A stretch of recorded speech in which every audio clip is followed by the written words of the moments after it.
I'm like a kid at Christmas, honestly. I can't wait, man. I've started smoking again. It happened last year. This happened last year around like in the run-up to the end of the season.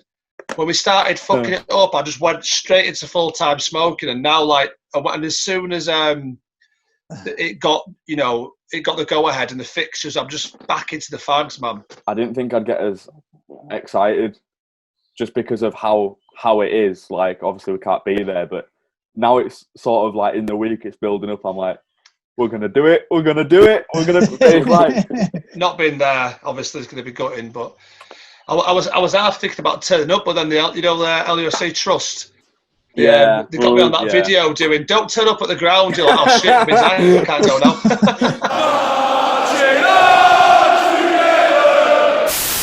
Right, welcome back to another podcast today. We're joined by half of the best Leeds United commentary team. Adam Pope, how are you doing, Popey?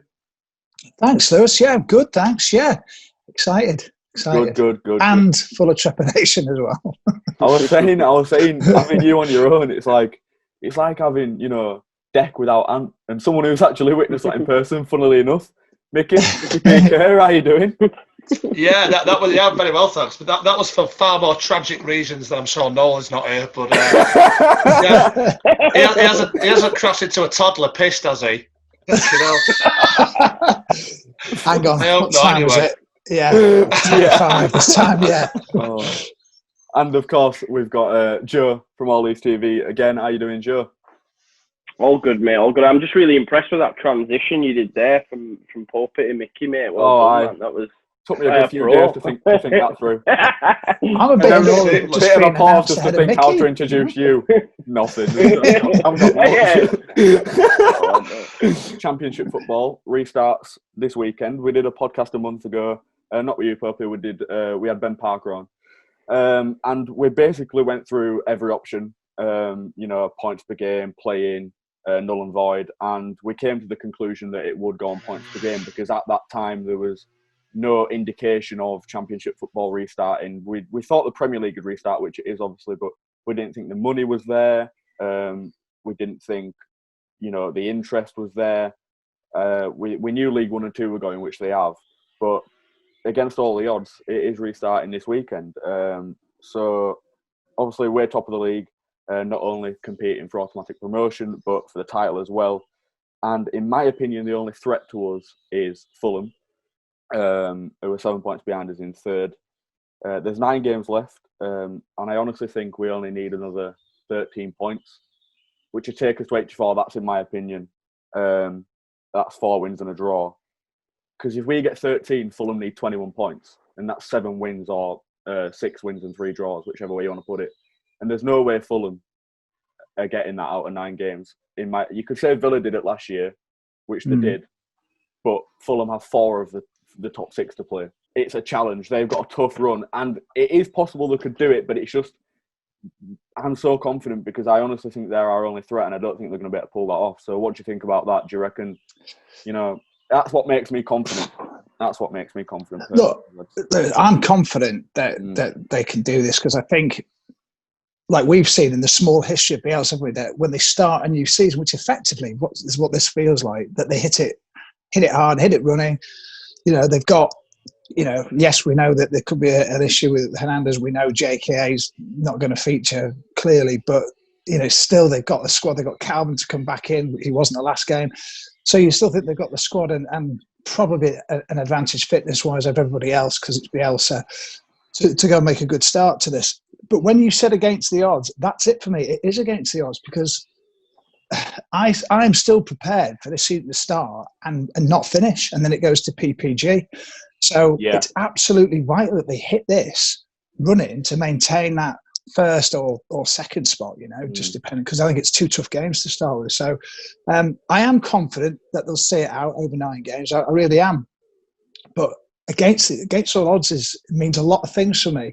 And that includes, there's no home form, there's no away form, is there? When you looked at the Bundesliga and all this, how the crowd, but we don't know, do we? We really don't know. So there will be also, mad as the Championship is in normal circumstances, it could be even madder now. You say no home form, but we've got 15,000 cardboard cutouts, mate. So that's going to be pretty intimidating for any team to play against.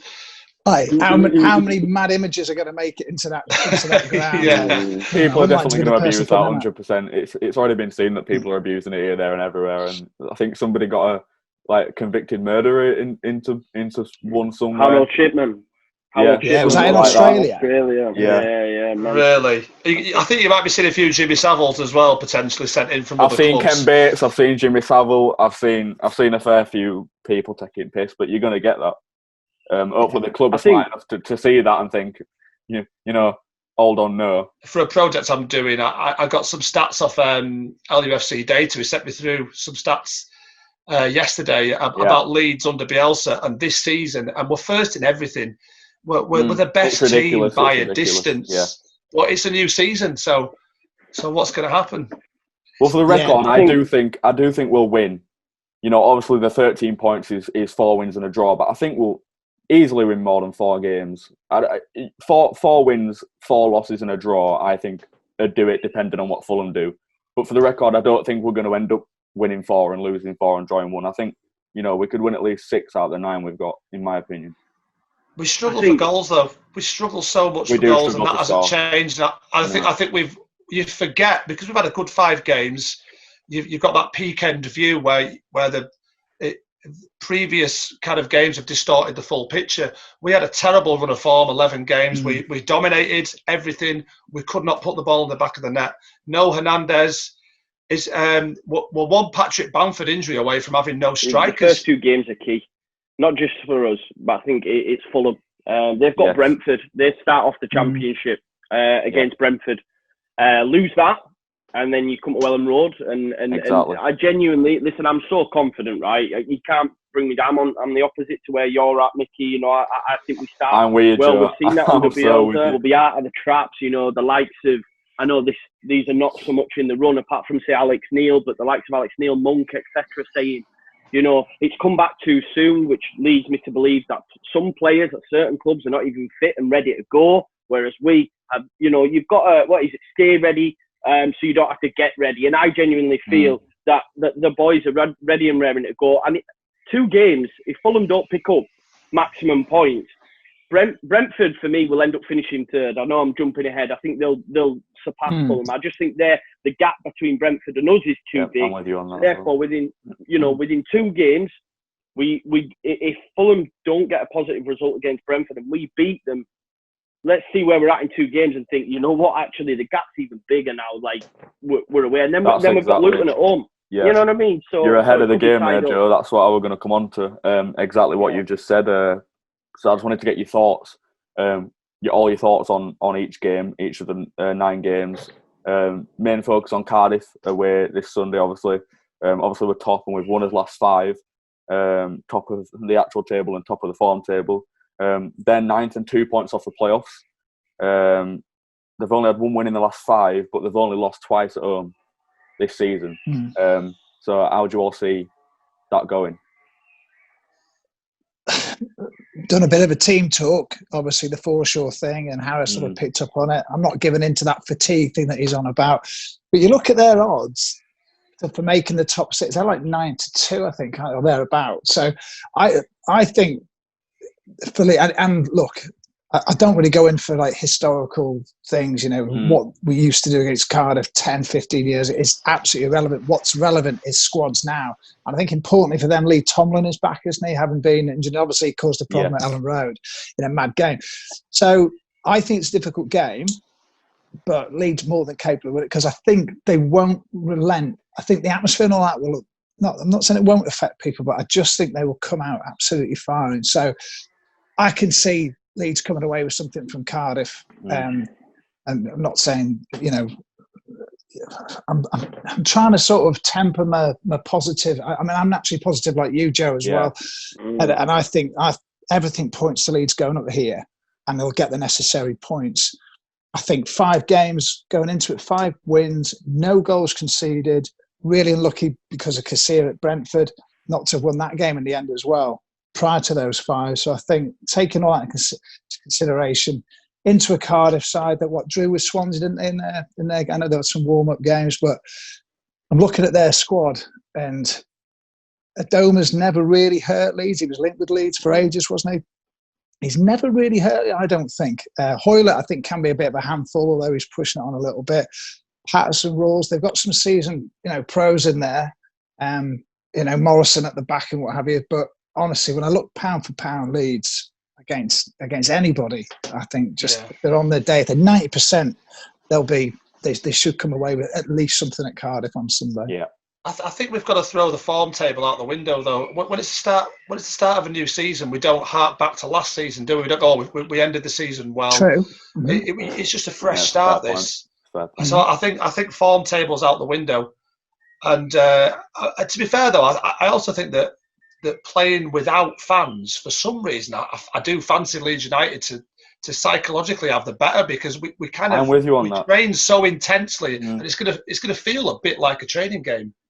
It's going to have to be. I mean, cardboard cutouts aren't the same as fans, and it feels like we should have the advantage. And Ellen Road is a very difficult place to play when you're a home team and things aren't going well, especially with the nerves in the stadium. So that will be eradicated as well. So that, for me, it's probably a plus that fans aren't allowed in for us. Yeah. See, a lot of people do say that. A lot of people say, obviously, without the atmosphere at Ellen Road, will we struggle? But in my opinion, I'm with you on that 100%. That for me, we play better away from home than we do at home, or we have done this season. For me, and even the atmosphere can, even if we're winning, can sort of be intimidating for us, not just for the away team sometimes. So the nerves and everything you've just said, it does go out the window, and it'll give them a chance to just focus on the football alone. And when it comes down to the football and the football alone and ability-wise, I honestly think we're better than everyone, bar maybe 1-2 teams in the league. I think, with the Cardiff, just to touch on them, I think they're so ordinary. I know if you were to look at the result and see, 3 apiece, fair enough. But I think the way we schooled them earlier on in the season. I remember saying it in my pre-match, we'd beat them 3-0.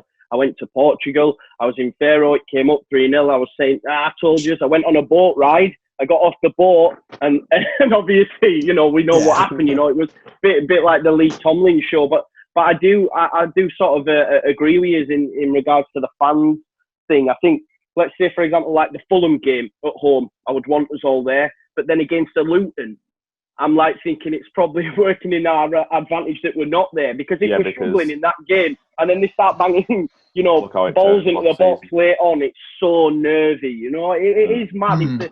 It's mad to think that. But do I think we'll beat Cardiff? Yeah, I do. I think we'll have too much for them. Come flying out of the traps, and like people have said, it'll be like a training ground game. And that. But do they go at it like sort of, murder ball-esque? That would be interesting whether they absolutely fly into it. I think really almost over Bielsa it. I think they have to, because coming back, they've got to sort of make that statement that we're still here, we're still as good, and we're going to storm the league, and we're going to bring it to you all. If they sort of go to Cardiff and just sort of not half-arse it, but not show everything we've got, other teams can sort of smell blood then.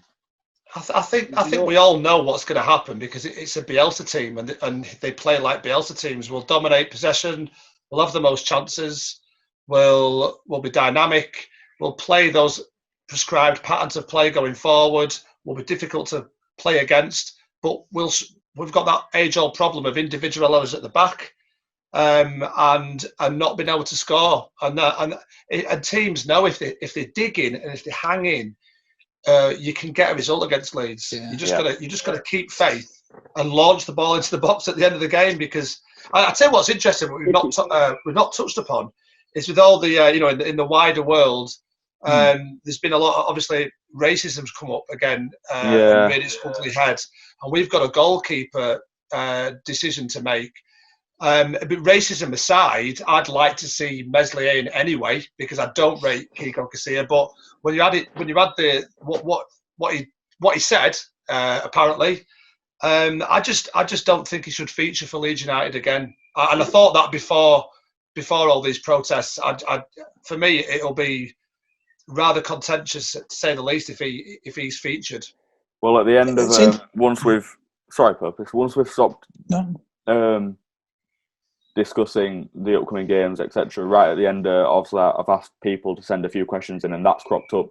Can we expect to see Kiko in a Leeds shirt again? And personally, I don't think we will, because at the start of this season, did he not plan on going back to Spain anyway?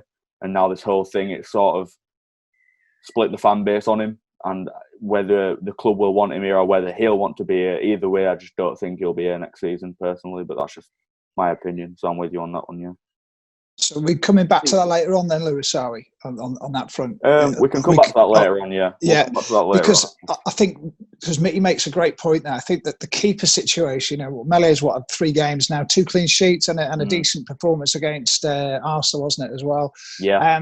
I think there's a keeper there, to be honest. I don't think there's a future for Casilla there, and partly because of what we're talking about there, Mickey. But I was reading, I forgot which article it was, but there was since the Cardiff game, or that game, I think he's made 5 key errors. It was calculated, and that was a massive proportion of and they were defining sort of errors as well. Brentford's probably the biggest one.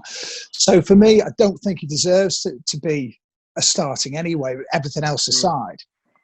So, and Leeds reduce, I think it's like 9 shots, isn't it, that people have on average against Leeds? And let's honor, I mean, how many of them are like properly decent? Shots.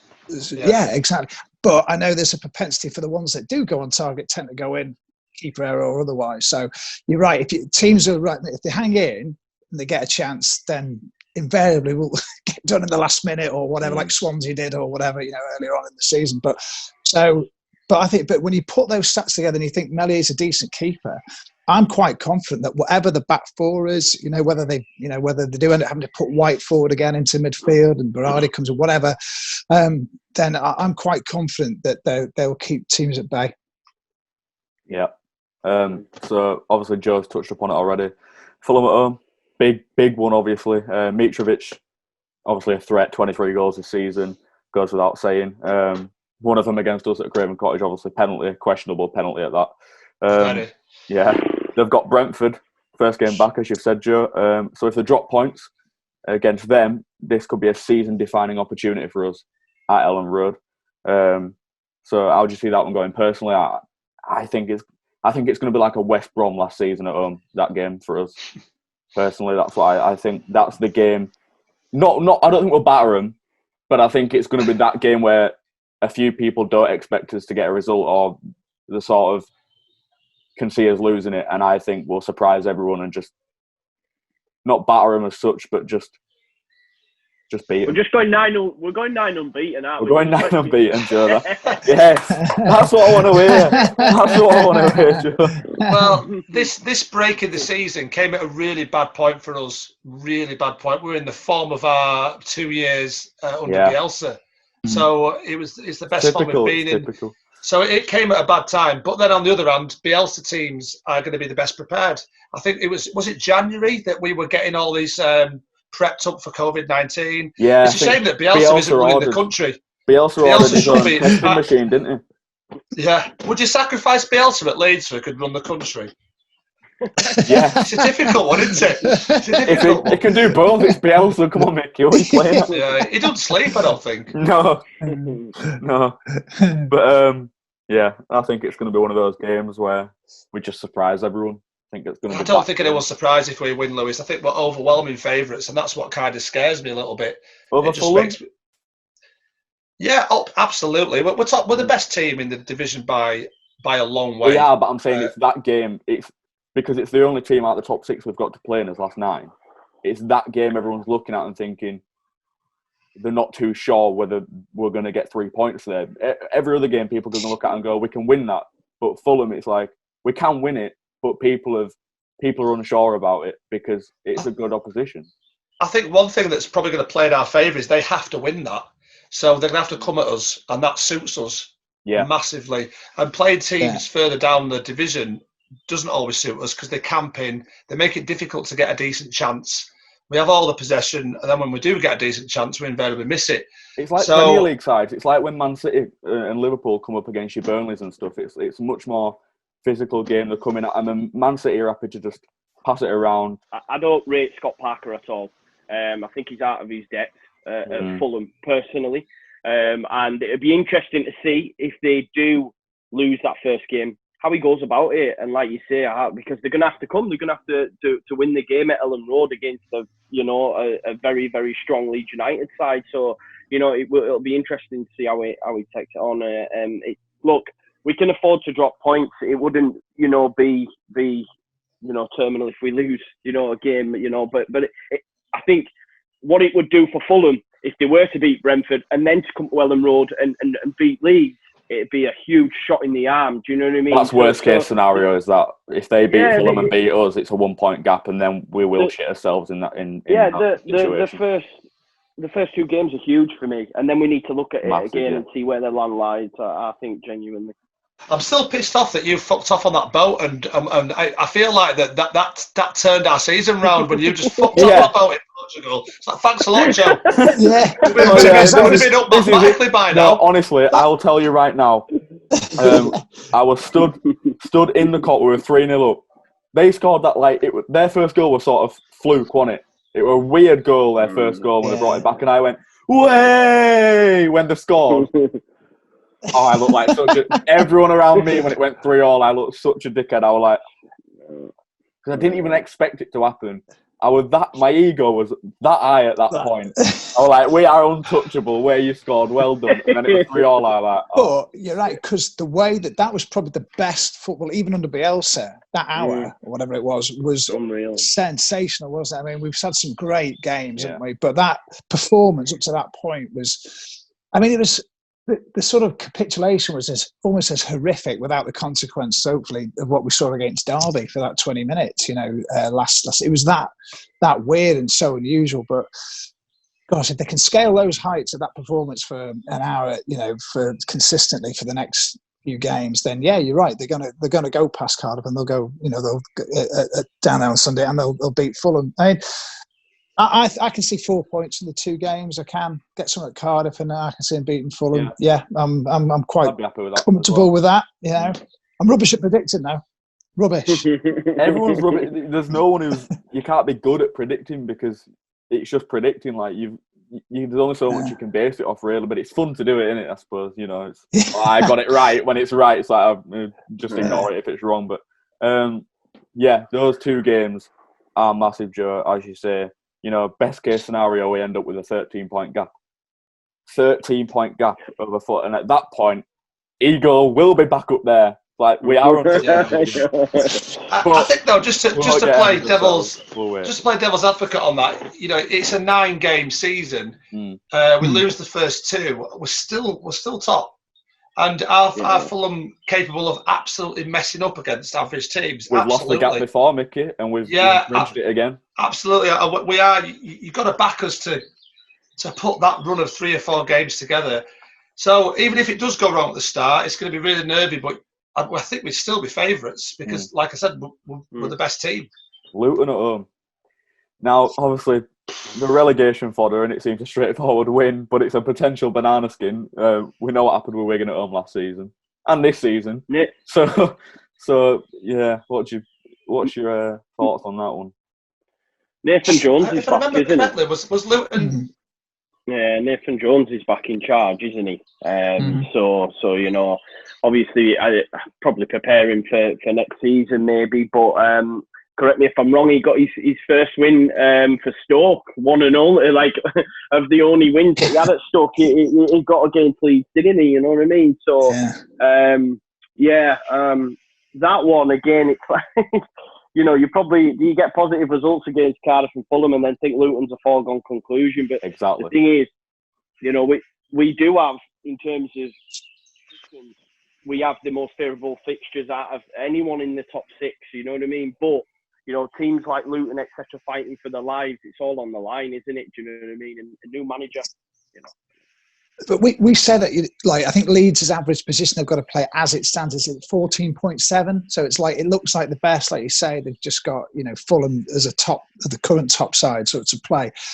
But within a game or 2, that could all change, couldn't it? And, and suddenly Luton surprised Preston, say. Yeah. I mean, you expect Preston to probably do Luton at the weekend. Suddenly they're surprised. The other factor here as well, we still don't know what's happened with Wednesday and Derby in terms of those ground sale situations. And what happens if that all comes tumbling down on their heads and the bottom sides think, well, hang on, there's a chance here. We've still got a gap that we can bridge, that someone might fall beneath us with a points deduction. I'm not convinced it's going to come this season now. I'm not. If it comes at all. I think it's going to be. But it gives them an incentive, though, Lewis, to play and keep going. And not that I'm sure they have anyway, because they're in the bottom three. That's enough. It's not like they're middling around. I mean, mind you, I'd say anybody from 12 up can make the playoffs at the moment. So there's that factor to chuck in too. So I just don't. This average side, or average position that Leeds have got to play means nothing to me, because there's too many variables, far more than that. And that Derby Sheffield Wednesday situation is one of them. If you're a Birmingham City fan lying in 16, you've got 9 games to go, and you're 9 points off the playoffs. What are you feeling like? You feel like if we could pull that run of form together, we could potentially get there. I mean, I think it's that open for Villa did it. It's top possible. 6. Well, it's a good point, and they know they're not getting any points deductions. They know that EFL won their appeal, but there's no more points deductions for Birmingham. So yeah, go for it. I just think there's a lot of teams to climb over. I mean, we've been there with Leeds in the past, haven't we, in season, but we think, oh, hang on, 6, 7, 8 games to go, maybe, and then you think, wow, hang on, it only takes a few ahead of you to win a couple of games, and suddenly you haven't made any ground. But yeah, I mean, but there's that feel to it, though, isn't it? There's that sort of race for the line sort of feeling about this now. 9 games, just blast it. Yeah, why not? Why not? What would happen, Pope, if say Derby or, I mean, it's not going to happen, but say Derby or Wednesday got playoffs, they win playoffs, go up. What happens then? Because they're no longer under. It's like with Villa. Villa were in a bit of bother. They went up, so they're no longer under EFL. If Villa come down, they're going to be in trouble with EFL over what is it? Breach of FFP. Over PNS and FFP. Yeah, so they're going to have real problems. If Derby Derby or Sheffield Wednesday went up, they'd escape that, wouldn't they? Until they you'd think so, wouldn't you? And yeah, you think so. But I mean, but what happens? I mean, I'm just trying to think of Derby are down in 12th, aren't they at the moment? So yeah. But what I'm thinking is if they were to drop the other way, I mean, like Wednesday have got more of an issue. If they were points that they went the other way, it's going to help the teams at the bottom of the table as it stands, who are fighting for, like the Lutons, your Barnes, what have you. But yeah, if there was a miraculous surge from Derby saying they did make it, yeah, then they'd get away with it. So yeah, but yeah, Villa coming down, which seems, I'm not saying inevitable. Yeah, that's going to be an issue. But likewise, we could say that a little bit with Leeds. Maybe they're right on the cusp, aren't they? A PNS with this next year to go. Yeah. Does that inevitably mean a sale if they don't go up? That's why it's critical for me that they go up. 100%. If we don't go up, Phillips is gone, and I won't blame him for going. It'd be like a Smith, almost, where we've got to find the money from somewhere. Whoever wants him to go. It's huge. There's so much that rides on this season. Massive. It's a big roll of the dice financially for us. We've been quite frugal, really. And then under Bielsa, we have spent a bit of money, and we've retained contracts, and we've got some big loans to buy. And if we are now geared up financially to be in the Premier League, there's no doubt about it. If we don't get over the line in these last 9 games, I mean, God, if it turns into 11 games, I don't know if I want to burn this shed down, if I'm honest with you. It's almost like the best of the best or the worst of the worst in terms of if we don't go up, we are fucked. Essentially, we are fucked. If we go up, I think we'll excel. I think investments will come in, etc. And I think, honestly, once we're up there, we'll excel. But that's how much rides on it. Last season, there were talk of Bielsa going and blah blah blah, but it wasn't. There was not so much riding on it. We'd not invested as much, etc.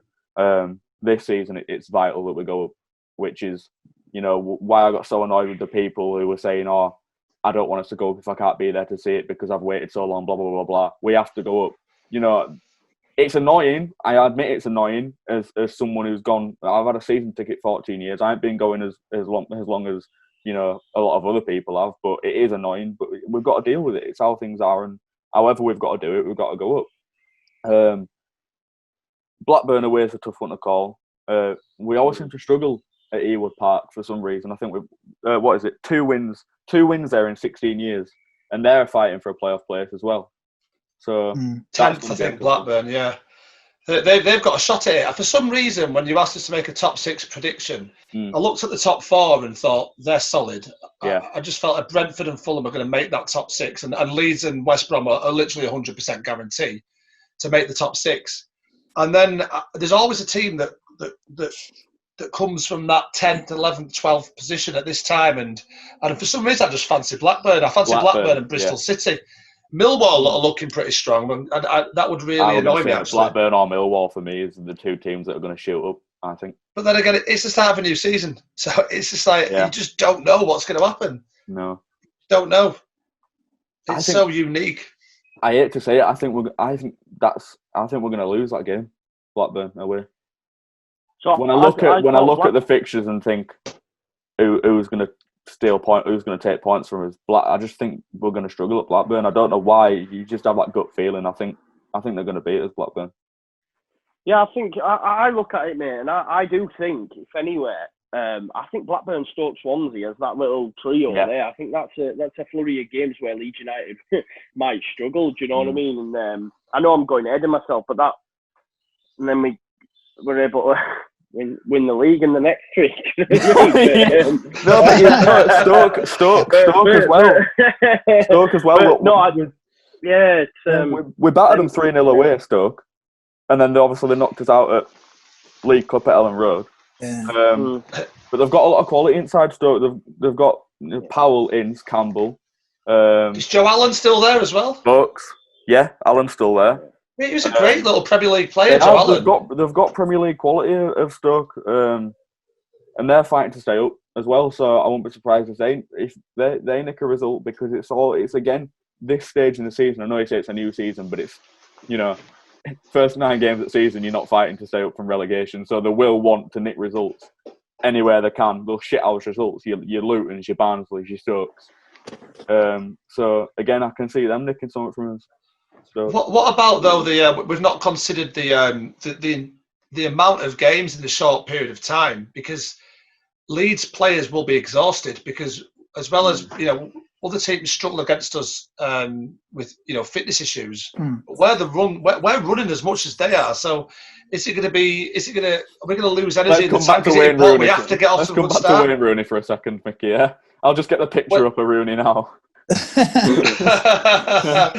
He's not bothered, is he? I mean, look, if you're going with the Blackburn away, I mean, I find it really hard to get more than 2 games ahead. I really do. But you're right, it has been a bit of a weird place, hasn't it, to go?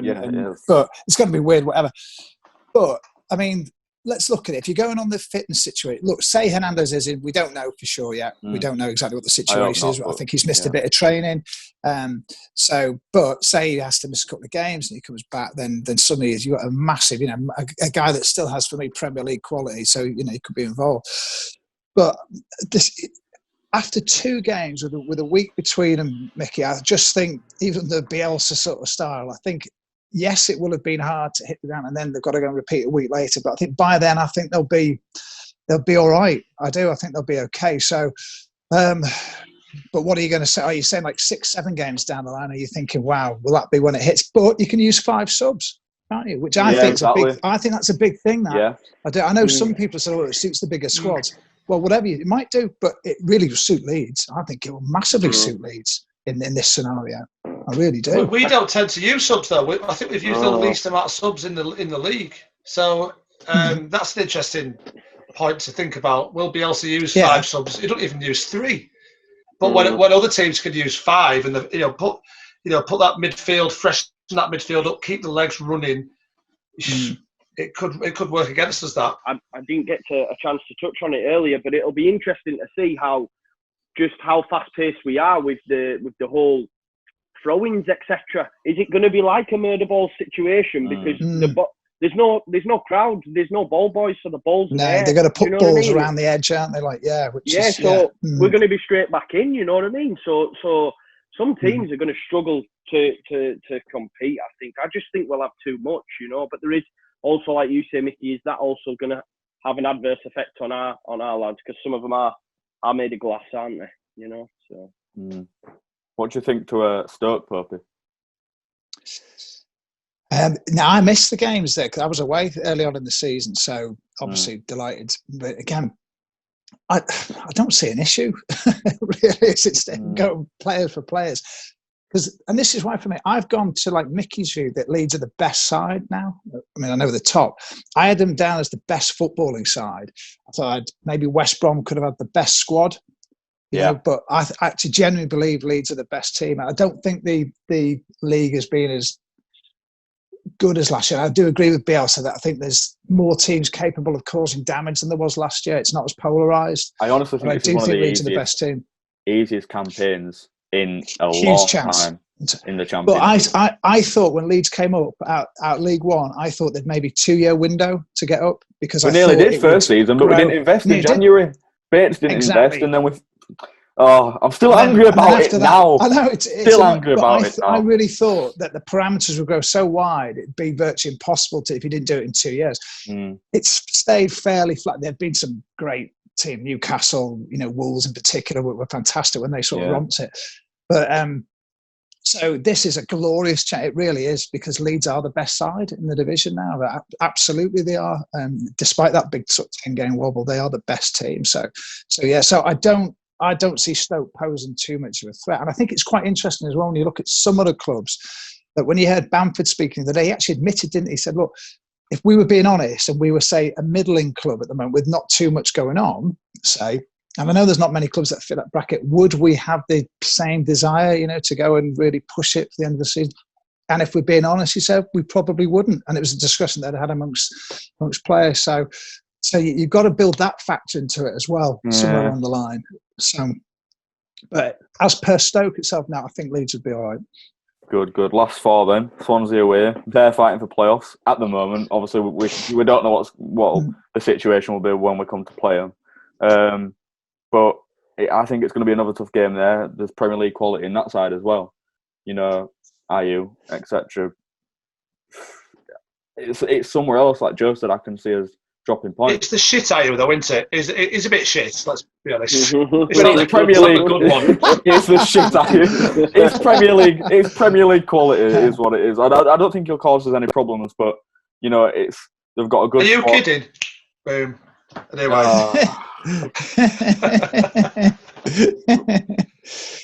And they've got when they won the league back in August at Ellen Road.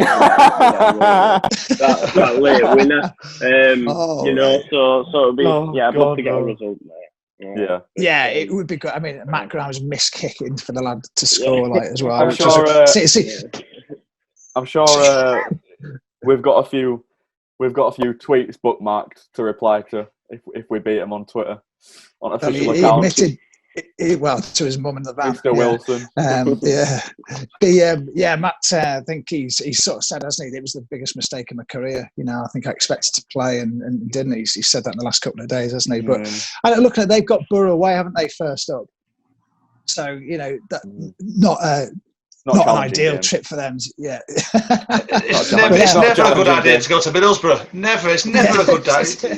It's an awful place to travel to and be in. So I went to Borough this season. I've been before, but I just went in and I went, why is there so many fucking bridges? All it is bridges and cranes in Middlesbrough. What's their obsession with bridges and cranes? Everywhere you look, it's just a bridge. Oh, another bridge. Oh, a lit up bridge. Oh, another bridge. It's because slowly but surely we're trying to turn it into an island and then we'll just cast it off into the North Sea. Ends up at the Hook of Holland.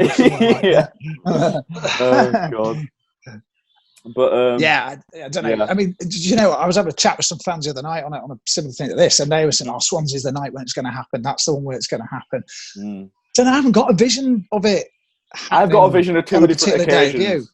We're going to secure automatic promotion, and then we're going to secure the title. I don't know which games it's going to be. I'm not going to make any predictions, but I do think if we're still competing for the title, I think that'll come down late. I think that could be last game. I think it'll be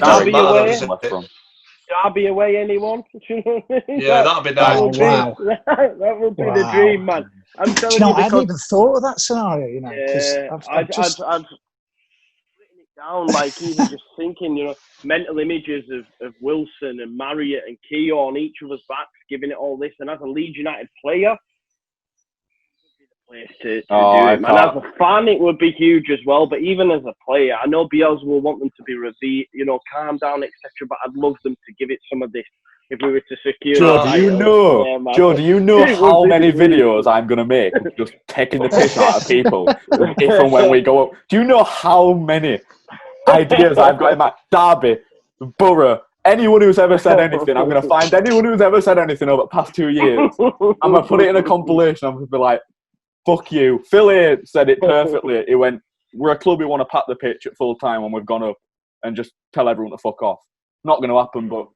Anyway, I can do that. It's going to happen. We're not allowed to Mellon Rose, but if we win it at Derby, no one said we can't go to Pride Park.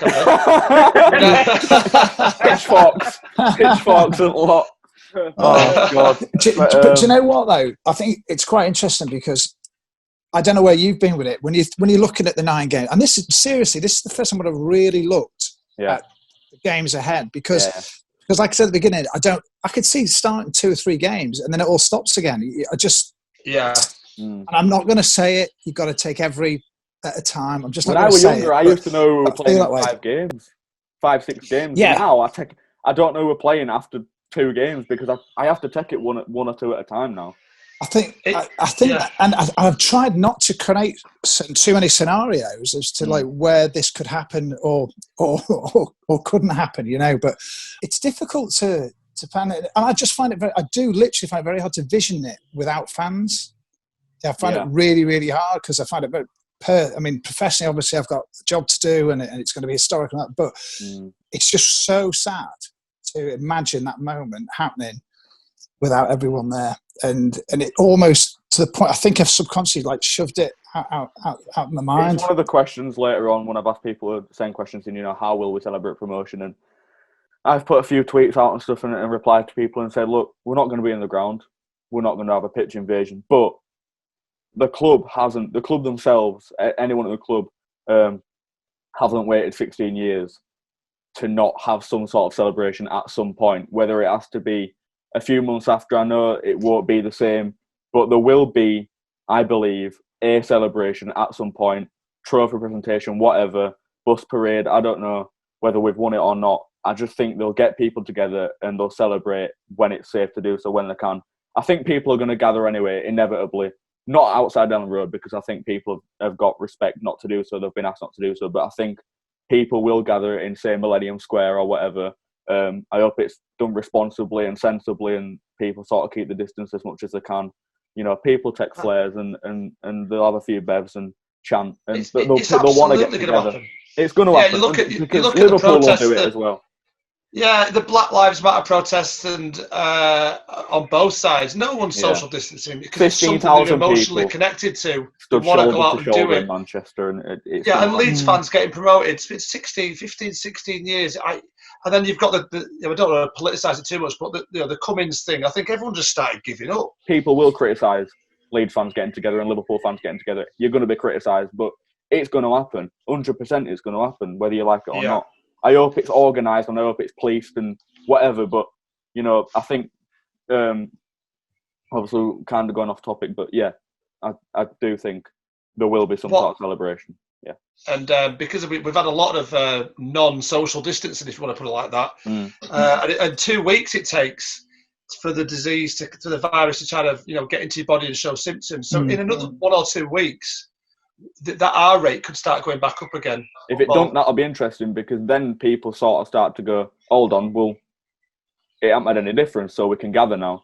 Then people start to go, why can't we go to football? But again, I honestly don't want to go. I'm getting the tinfoil out in a minute, man. You know what? I don't want to go into politics because people are just honestly. Let's not go there, lads. But but I think people's behaviour, regardless of the huge political movement's been going on, people's behaviour is concerning because I think people are acting like it's gone, the sun's out, it's gone, it's all right. And that might be. I walked into Leeds yesterday, into the centre because I was in the office, and you could tell some people, lots of masks on and stuff. So yeah, I think you and somebody I was speaking to who lives in Barnsley said it was the same there. So that's my concern, is that Is that, and then you hear about China where they're talking about having crept up again, So I don't really think Barnsley get the news though, do they? They're just walking about. They probably don't even realise there's a virus going on up there. Do you know what? I'm going to take that as a perfect opportunity. I'm take that as a perfect opportunity, lads, to stop the politics talk, because the comments are now going to be full of foot comings and the protest in Manchester. I don't want it to be about that. So Barnsley, you mentioned Mickey, we're not going there. Yeah. You mentioned Barnsley, Mickey. Barnsley at home again. Relegation fodder. Bottom of the league. Yeah, but how will it look? How will it look by then, though, Lewis? No, exactly. That's what I'm saying. Yeah. We don't know, but I'm saying now. Still be a shithole. Bottom. It is a shit. Mickey cranking it up. Barnsley at home. Relegation fodder as of now. Could be different by then, obviously. I should say. Bottom of the league. But again, as I said, I think Blackburn will beat us at Blackburn. I can see Barnsley shithousing the result, and I honestly can. That's the team I think will shithouse the result on road, 100%. Don't know whether it'll be a draw or win, but I think they'll probably shithouse it. Yeah, Barnsley. But what do you think? They were quite vocal, weren't they, early on about the manager wasn't he, about the whole situation? Not happy at all, was he? So there's been a lot like that. Oh God! Do you know what? Fuming. I think the one factor, and hopefully by then, if Leeds are obviously going to be in the hunt, is that everything I hear about the players, like Luke Ayling, all that, they are absolutely just a little snippet here. People see them when they're out, what have you, or and that the desire to put last year right is so huge that it would prevent one of those things. Forest away. Say again. Ayling, he did an interview after Forest away, and he was broken. That's you could see it, he was absolute, because I think we'd lost a few back to back, or we'd had a really. That's where you felt like it was coming out. The wheels were coming off, didn't you? It's when we lost the gap. Yeah. The gap had just gone at that point after that Forest game. It had gone completely, and you could see how broken he was. I'm like, we have to come back from this, and we have. Fair play to him. No. But you could just tell he do not want to go through that what they did last year. And I think it was a rousing Bielsa team talk. Was it not a Bielsa team talk that kind of turned the tide? And after that game, and the return of Calvin as well, weren't it? I think against Brentford, wasn't it? Bielsa just gathered them all together and went, "I'm sick of laying naked on tables after games. This needs to stop now. You need to start winning again." I'd love to see him dancing on a field. That'd be brilliant, that, wouldn't it? I just wanted to see him lifted at the South Stand by thousands of us. Vamos Leeds, car! It's not, not happening. Do you know what, though? When, if assuming that the situation is that we finish the league and we get promoted and, it's all rosy, whenever we are allowed back into Ellen Road, I mean, it's going to be incredible, isn't it? I mean, it's going to be into Ellen Road in the Premier League and the atmosphere and the amount. We could sell 70,000 tickets for the first game. I have no doubt, absolutely no doubt. So it's going to be golden tickets out there. Those Leeds United Premier League tickets. I get so excited, mate. Mickey, that's where the pitch invasion. That's when the pitch invasion will be, though. Say we have I don't know. Burnley.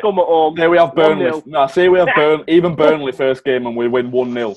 I think there'll still be a pitch invasion then, just for the sake of it, because do you know what I mean? I honestly think it'll happen, and the club will just let it happen for no reason. United that first game, I'm telling you, man. The fixtures, I don't know. Man United at home first game. Is that what it'll be Man United I'll at click home. that and hold it to you. Ellen Road. I'm telling you. Yeah, and we won't be there. And we won't be there. Don't say that. No. I think things might be a little bit better then. Derby away. Derby, of course. If there's anyone, it's where we win the title. It'd be beautiful, mate. Things will come full circle like that. But I think we can all agree if there's anyone who wants to beat us and derail us if they've got any sort of opportunity to do so, it's going to be Derby. But I honestly think we'll go there and batter them. Absolutely. I mean, Wayne Rooney, an aging, overweight Wayne Rooney, I mean, he's not even going to get a look in. Bring the picture up again. It's the exact type of player that you don't want in your team when you're playing Bielsa team, isn't it? It's just going to be... No. I think they've derailed their own season in many respects, haven't they? With the off-the-field antics as well, and it's been one thing I've struggled with Derby in the past year. It's so sort of it's like theatre. You know, they beat us. You know, they're on top at world. You know, we're down there, and since then all they've had is, you know, the car crash. They've had their own players driving outside the stadium, filming Pride Park, going fucking burn. They've had the whole FFP thing with the EFL. It's embarrassing. They've had an embarrassing year, and you know, I don't think they've any right to mock us for what happened now. And I'm not even bothered by that now. A lot of people still are. I can watch that and laugh now. I honestly can. It doesn't. There's parts that piss me off when Kiko comes out and stuff, and I think if he wouldn't have done that, I honestly think we'd have won that game comfortably if that was. Honestly, because as mentality and everything just went. When they went down that tunnel at half time, I went, they're going to come out with so much momentum, and I knew what had happened after that. But again, it doesn't annoy me anymore. But yeah, I think if anyone's going to clearly not want to beat us. Yeah. I mean, I still have them images. What a way to exercise them demons, though, and get it. Yeah, exactly. I think go there. Yeah, 100%. You know, with an unassailable league to say, do you know what, Derby, enjoy Championship. We're off to the Premier League. That's what I mean. I think everyone. You know, I think everyone will go there who went through that end of last season and think we're gonna fucking batter these. We're gonna. It was that was incredible, isn't it? I always say that 20 minutes of utter madness where somehow Derby turned around. I mean, Leeds was still leading at half time. Didn't feel like it, did it? Even Derby though. Derby weren't. I know it was. There was no quality there. It was just us. Yeah, we just fell apart. Like it could have been anyone. It could have been. It could have been Bradford in that situation, and they'd have still because we just fell apart. We couldn't have done it. We couldn't have stopped anyone doing that. It would. Does it go back in essence to that expectation, that crowd? Everybody felt nervous at half time, didn't they? I know there was still a 1-goal advantage, but you sort of knew, wow, Derby's we knew what was going to happen. And that's not going to be there, is it? The mistakes, if it's still nip and tuck, say by then, mistakes aren't going to be booed or whatever, are they? People aren't going to be all over your back because they're just not there to do that. Not saying you're going to feel it, but just will that help Leeds that little bit more? I don't know. I've sort of come to the mind that they've learned to play Ellen mode a lot better, a bit like in Grace instead. I think Bielsa's got that out of them in the main. They play and handle the shirt a lot better. I just wonder when it comes down to the crucial moment where they're not having a crowd there, you know, and that might be a crucial moment, might just help them in some circumstances. I don't know. Last game of the season, Lee Bowyer's Charlton at home. It's an interesting one because I think both of us will be fighting for something. You know, like I say, I think there's us securing automatic promotion whenever that'll come if it happens, and then there's us trying to secure the title as well. If we're sort of going for that last game, whether we're going for the title or we're going for automatic promotion, it comes down to the last game, God forbid. And Charlton are fighting to stay up as well.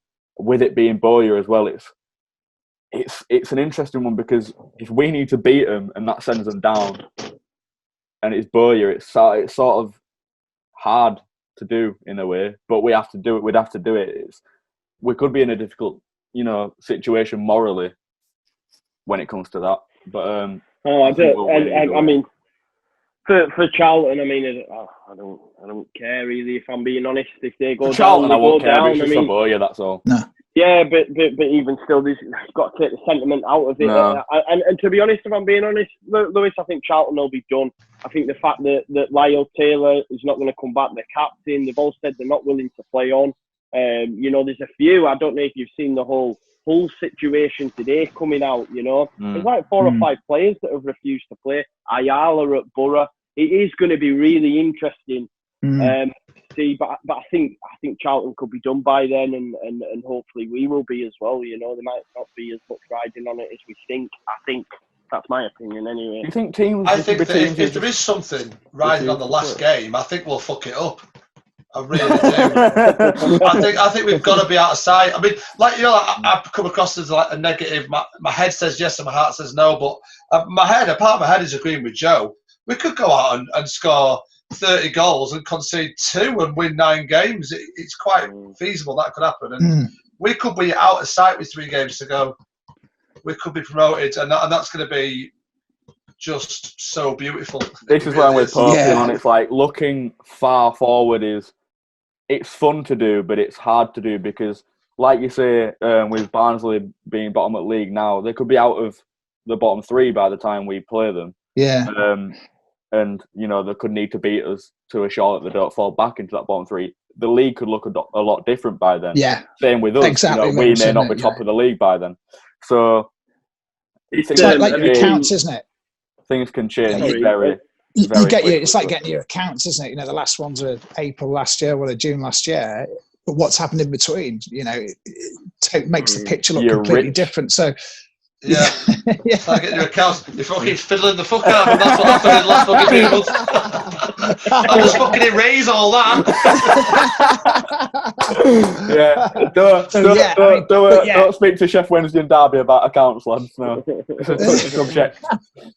But I think it isn't, Mick, that it's interesting when you say, look, if it is riding on the last game, I think we'll all be thinking, damn, what have they done not to have got it done by then? And then, crowd or regardless, I think it's going to be really, that would be very nervy, yeah. It's really the shed down time. Yeah, definitely. Yeah, no, I get you on that.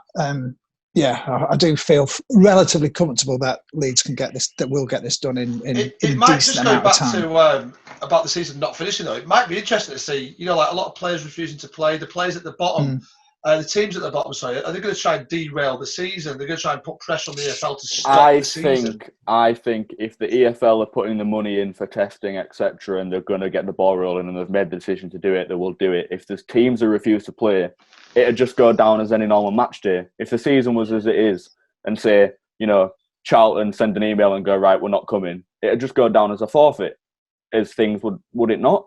Usually, they'd just forfeit the game, a 3-0 win. So if teams refuse to play, it's a forfeit, as it would be normally. This shouldn't affect that rule. So I think if there were enough refusing to play, the EFL wouldn't have made the decision they have, because it's too much wasted money and, you know, they're putting too much into it to get this done. Do you know, a team like Hull City, I mean, wow, what mismanagement that is. It's almost league levels. I mean, January selling Bowen, Grzycki, not replacing them. And now, you know, Barnsley, I think, top shithousery have refused to let Malik Wilkes play past the next 2 games. Yeah. The loan, and also, but it's smart. It's smart though. Madison, Madison, Lee High, etc., all refusing to play because they want the moves. You know, next term. It's a funny one with Hull, isn't it? Because the alarms totally seem to have fallen out all over. It was hated by everybody, it seemed to me, and then suddenly they got a bit of a spurt, and he thought, wow, this season at points thought, well, hang on, are they going to be one of them that's challenging maybe for top 6 because they still had the play? Because I thought those 2 players or one of them would have gone. They were sort of like a Blackburn now. They were just in that's there. Where they were, where you thought they were sort of sniffing around it. And then what they did in January were just stupid. I mean, it's whether they had money issues or whatever. But 16 million for Bowen is ridiculous as well. He's an English player. He's a striker who scores. It should be. I mean, Calvin Phillips is looking at 25 mil, and he's gone for City. More than that, I think. 35 million 35 million for Phillips. Yeah, at least 35 million for a player that's not played Premier League. It might be a little bit much, but if you look at the 30 million mark, easily. Money's stupid in general these days, though, Mickey. Money's stupid in general, though, these days. But then are you getting how will the market look though? Come the end of the season, whatever it is, how will players' values hold up? Who knows? And the wider economy, the wider economy, and the League 1 and 2 clubs, and below that. What's going to happen there with how a club's going to keep afloat? And that's where I tell you what, the Huddersfield Town owner Phil Hodgkinson did a big interview the other week, and I mean, I think he was going stretching, but he reckoned 50 or 60 clubs could be in danger, which is it's a massive proportion, obviously, isn't it? But his point was, we're kicking cans down the road if we're deferring wages and having all that sort of. And to an extent, I get that because they've got to be paid somewhere, but. Can League 1 and League 2 clubs actually start a season without fans? Because they do rely on that gate receipt, don't they? I think not just the season ticket money. with fans and obviously the revenue is such a big part of a club's income. We saw with our turnover last season, the majority of that had come from ticket revenue. So with Leagues 1 and 2, I honestly think fans will be back to football a lot sooner than people expect, but I think they'll start with non-league. So? I think they'll start with non-league as a test, which is, it's the lower attendances I think they'll start with, which makes the most sense. See how it goes. Then they'll sort of start building up to your 10,000s, 20,000s, your big sort of thousands of gatherings. But it's going to be a while, but I think it'll be, there's people saying, it won't be till sort of, March, April next year. I don't think it's going to be that long at all because I don't think clubs will survive that long. I mean, I know like Lancashire County Cricket Club, their CEO said the other week, didn't he? He said, we reckon when we start cricket again, we can get 6,000 in at Old Trafford, socially distanced. So I think the pressure to get it done will be huge, like we've seen with the economy, haven't we? But the other thing that Hodgkinson said at Huddersfield is that football can reset itself if they, and we've heard this loads of times, if they distribute the wealth properly, they can reset itself. Players take a cut, he says. I don't see that particularly happening at this stage. But if they were prepared to do that in the short term, then they will definitely have clubs to go back to. Because at the end, you could be earning 30, 40 grand a week, but it's quite possible that you won't have that club to employ you. Like, they say, your Man Uniteds and your Man Cities and, your big clubs up in the Prem who've got a lot of money to dish out. And why don't they help the lower league clubs out and, see how, but they're not going to be. Man United won't even fucking help Bury. They could have saved Bury easily, but they chose not to. I'm not saying it was their responsibility to do so, but they could have done. So they're not going to turn around and go, we'll help you, because the Premier League, as far as I can see, and clubs within it are in it for themselves. The fact that they're even discussing blocking promotion, or they were discussing blocking promotion from the Championship, shows how selfish they are and how cut off the Premier League is from the Football League. Even, I know it's not down to them, but, I know we're going off topic again, but TV revenue in the Premier League compared to the Football League is ridiculous and insulting and wrong. The amount that Norwich can get for being on TV compared to Leeds, when they're literally one space apart in English football, technically, is ridiculous. The amount we're on TV and the amount we make from TV revenue, it's awful, but and I think a series of owners have tried to fight that, haven't they? Cellino felt very strongly about it, and he wouldn't let him in at one point, did he? Sky cameras. No, but look, we've seen, haven't we, quite clearly now that if the season doesn't, the pressure to finish the season at our level and at the Premier League level is huge. Otherwise, they've got to pay 720 odd million, isn't it? I mean, it's just. I think Premier League's 1.3 billion TV revenue they'd have to pay back. Dude. Awful. So yeah. Balancing that with that golden egg, getting all that money in, but you've got to reinvest it to keep the golden egg. Yeah, right. So it's a case of how do you kind of siphon off a little bit to help the clubs lower down. But they're not the ones bringing the money in, so it's a really tough decision. But I mean, we don't. I say football could reset itself, and we don't want to see like Barca B or Real B. We don't want that in our lower league. So we want to see. That's the beauty of it. That's where the Championship's one of the strongest leagues or the most watched, isn't it? It's the most, when you're going up against some of the the bigger leagues in Europe. I do think though, once the Championship sort of loses, I mean, I don't know how long it will be before the Championship sort of ridded of its big clubs as you would have it. So your Leeds, your Forest, Sheff Wednesday, whenever they eventually crawl out of the league. But if the Championship ends up with your Norwiches, say the Championship had Norwich, Burnley, Brighton, Bournemouth, etc. in it, and then your Forest and Sheff Wednesday and Leeds and stuff are in the Premier League, who would watch the Championship? They'd get nowhere near as amount of viewings as they would on Sky and stuff. If you didn't have your league. I think you're always going to have one or two big teams in there. I mean, West Ham are a huge club. When Newcastle came down, that were really big, and when Villa come down. Exactly. So it's very hard to stay in the Premier League, and teams like Bournemouth probably aren't going to go anywhere anytime soon. No. And the likes of Brighton. So if you get a good manager and a good core group of players, and then you get that 3 or 4 years in the Premier League, you can start investing heavily in other players to keep your position. And that's so it's hard for the bigger clubs to get in there because you're so cash strapped. where do you get your money from? I mean, if there's one team that could get out the Championship, it's Leeds United, and we've not done it. It's taken 16 years, 15 years to get into a position where we look like we can do it. I think if we weren't such a mess of a club, the big clubs. I think if we weren't such a mess of a club or looked like a mess of a club, and we'd have had the investment and everything sooner than we have. It's only because we've had so much shit going on that we didn't look appealing to buy for anyone really. And Forest and Chef Wednesday have nearly gone up a couple of times and bottled it, but they're the clubs you want up there. You want them up there. I'm not saying they deserve to be there. Teams don't deserve to be there or haven't, but you want them clubs there. Like you said in the last podcast, Mickey, you want your big cities and stuff there. It's Brighton and stuff you're not really fussed about, unless you're a Brighton fan or a Norwich fan. I think Norwich are all right, yo-yo club. Brighton, Bournemouth, they just don't belong in the Premier League. They're not Premier League clubs, or they're not Premier League towns.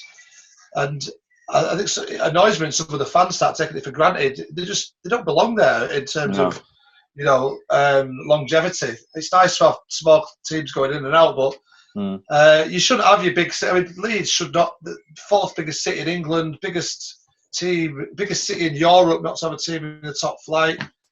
And it's 16 years. It's ridiculous. But it's hard. I don't think anyone thought it'd be that long when we came down. If you'd have told someone we'd have been out there for 16 years, they'd have laughed in your face. Because I think everyone expected us to be back up there within a couple of years when we come down. Well, I expected it that first, especially once they got to the final against Watford. Got battered 3-0, didn't we? That, but convinced they would have won that, even though they'd had a pretty wretched run in. But you're right, this is the best chance yet. And also when you think about it, if things are getting a little bit devalued or value goes out of players and stuff, then it's even more important for the Premier League to have the perceived bigger clubs there, isn't it? So to have Leeds is a given, definitely, in terms of who you'd want. Everybody you speak to in the Premier League, they want it, even if they don't like them, they want it because it's edgy and it brings some old rivalries back. It brings football back to how you remember it in the 70s, 80s, or coming up against a proper opponent, whether they're good or bad on the pitch. Something that means something. It's a proper day out, isn't it? Yeah. The club itself and the fans, and it just. It doesn't matter about the team sometimes. Like, I know it should, because football is what you're playing and it should matter about the teams. But it's just fans going at each other is a massive part of it. And the club's history between each other is a massive part of it. Like Leeds and Man U. Leeds could have the worst team you could imagine, like a Sunday League team. And Man U could have the best team in England, best team in Europe. People would still watch them go head to head because of the clubs and the history between them. That's just how it works. It might not be right, and it might annoy Brighton fans and Burnley fans and stuff, because like, oh no, we belong in the Premier League, we've built ourselves up, and Watford, etc. I'm not saying they haven't, but they're just they're just irrelevant. Big clubs, no one wants. It's about emotion, isn't it? It evokes an emotional response when someone says Leeds United. It winds people up, and it's also quite fashionable as well. You want for your wider audience around the world, you want your fashionable clubs. They want to. I mean, it was watching Burnley versus Watford on a Sunday. No, this is what I mean. It's annoying. It's annoying. It's like you hardly see the people just think, fuck that. I'll go out and have a barbecue or whatever. Whatever people do. I don't know. I'll go shopping. I'd rather go fucking shopping than watch Burnley and. Yeah, it's just not. There's no point watching that crap. And when you think about Watford away, you think about 3 points. You don't when think when about someone's 3 Chelsea stands. away. Chelsea away, you're like, fucking want to beat them. Yeah. And the same for Leeds, isn't it? When someone says Leeds, you think, fucking, yeah. You know what I mean? And that's good. That's what football's about. It is. Yeah, I know. You're trying to invent things to wind you up about the side, don't you? Like Watford, I hate the fact they play Z cars when they come out. And I hate I hate the allotments that they used to have at the end of the behind the. So I'm just trying to find things to wind myself about, because a lot of people say that. Isn't that what Everton play? Yeah, that's Everton playing. Yeah, it's the most stupid tunnel music. It's the weirdest tunnel music. It's like it sounds like Red Dwarf, doesn't it? Mickey, did you not mention that on a Fat Chance podcast? What's this got to do with football? I don't get that at all. Mickey, did you not mention that on a Fat Chance podcast at one point? I've seen. Yeah, we did. We had shit tunnel music. And, that were it. Yeah. and Everton and Watford Zcars was first place, joint first place. I love the one at Goodison. It really gets theirs. But, and again, look, Leeds had some great stuff. I know we're going off topic here, but I used to have the brain bug at half time. Obviously, Strings for Yasmin, which I think people associate a lot with the Champions League days, don't they, in particular. But yeah, there's been some great stuff. Yeah, you get with some grounds, there's some appalling stuff, isn't it? Brighton used to be great. They used to play all sorts of stuff, indie stuff, when they were down at the Withdean. I think it was like a local poet or someone used to do it. He was brilliant. I enjoy going to Chef Wednesday when it's Silver Lining because it's like, Leeds United everywhere we go. They do it Wolves as well, don't they? You what? Yeah, Wolves do that as well, Wolves don't they? do that, yeah. And then, nice ground. That's the blue sky down there. Why can't you get your own tunnel music? Just have it made. There's so many songs. There's like millions of songs, and I just. Before we just get on to a few questions, top 6 prediction. I'll start with you, Joe, and then Mickey, and then Popey. Go from 6th to 1st. So it's, got some suspense there for the viewers. Joe, first up. Yes, look, Millwall have a very decent running, but I hope that Preston North End cling on. I really like Alex Neil. Okay. Then going Nottingham Forest, Fulham, because I think Brentford will end up surpassing Fulham. Brentford in 3rd, West Brom 2nd, and of course we win the league. Yes, that's what we like to see. Yeah, I like that, Joe. If anyone's not got us, I'm very similar. Top 6. I'm just going to go. I think it's so hard to predict. It's impossible. I'm just going to go for no reason at all. Blackburn. I just don't fancy Nottingham Forest for no reason at all. Bristol City. Then I think you're right about Fulham, and I think Brentford will finish 3rd, and West Brom Leeds. Good. Perfect. Right. I keep thinking about Millwall sneaking to 6, but I'm not having it. So, but that's based totally on heart. No. So yeah. I honestly think it's going to be. I'm probably going to put Cardiff down as my 6th place team. Not sure pressure on heart. I think Bristol City. You look at their odds as well. They're 5-1. Everybody else is a bit shorter around them. I think Cardiff will go 6, and then honestly, I don't think it's going to change from there. I think Leeds. I'm going to go Forest, Brentford, Fulham, West Brom, Leeds. So I think the top 5 staying as it is. But I just think Cardiff could be the ones to come in. I don't think they're brilliant. I just think they've probably got experience and stuff. I think Bamba's going to be around for them now as well. He's been injured a lot, hasn't he? Bamba, what a legend. He has been there as well. He's played more than 100 games now, hasn't he? So possibly them or a Blackburn to sneak into 6. But yeah, I'll say Cardiff 6, and then I'll stay the same after that with Preston missing out. Well, I like all of your top 2, but I'm going to break your heart, Popey, and I'm going to say 6th is Millwall, because I honestly think Millwall and Blackburn are going to be the 2 clubs who shoot up there. I think they're going to have storming runs. For whatever reason, I just gut feeling, I feel like they're going to get up there, and I think Millwall will edge it and get 6th. Three games against the bottom 4, Millwall. Yeah, I got Forest 5th. I got Fulham 4th. I do think Brentford will come above them. Brentford 3rd, West Brom 2nd, and Leeds 1st.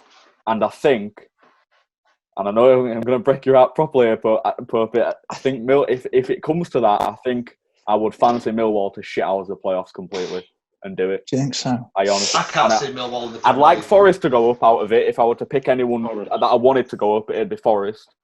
But just because, again, going back to you want Forest in the Premier League, but I'd fancy Millwall to shit out it, honestly. And imagine a Millwall Forest final. That'd be a taste. I think Forest will do it. I think Forest will do it in the playoffs. I think Lamouche he's done a good job this season. I think they'll set up right for a especially over 2 legs. I think Forest will have enough.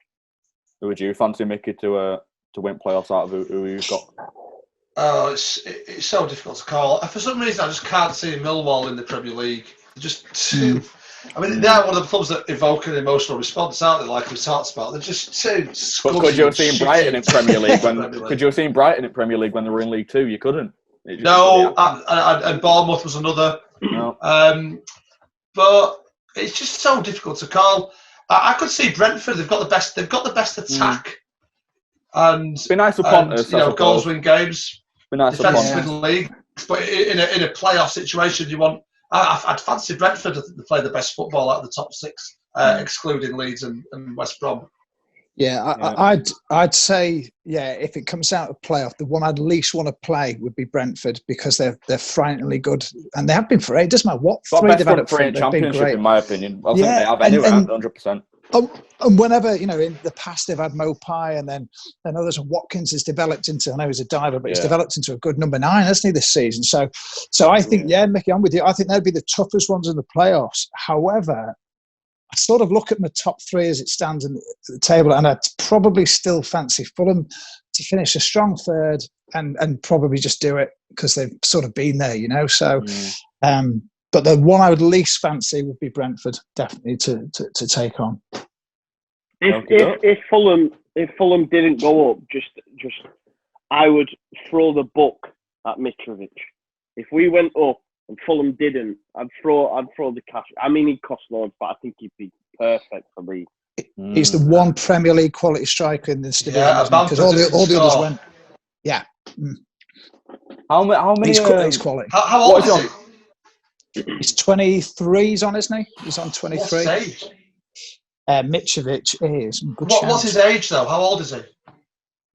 That's a great shout. If he's 27, 28, I would throw the book at him, Joe. Yeah. If he's 30, 29, 30, you might think. What's he on? 23 goals this season. He's on. He's one ahead of Watkins, isn't he? Yeah. At the moment. 23 goals this season. Yeah. And he's. I mean, he is. He's. So 25. 25. Yeah, he is. Yeah, 20 September. I think you're right, Joe. I think he'd be a really good. Older than that. I thought he was older than that. 25. He's at the peak of his career. So would you say he was a Bielsa striker? Is he the sort for you that would fit the Bielsa mould, though? We're hoping a lot of things. And that's the most stay important thing. What's his mentality like? Does he want to chase the ball down? He works hard. That's the question. He's not just sort of, he's not just stood around. He does a lot more than just scoring goals, and I think that's why Bielsa likes Bamford so much. I know Bamford doesn't score as much as we'd like him to, but he does so much off the ball.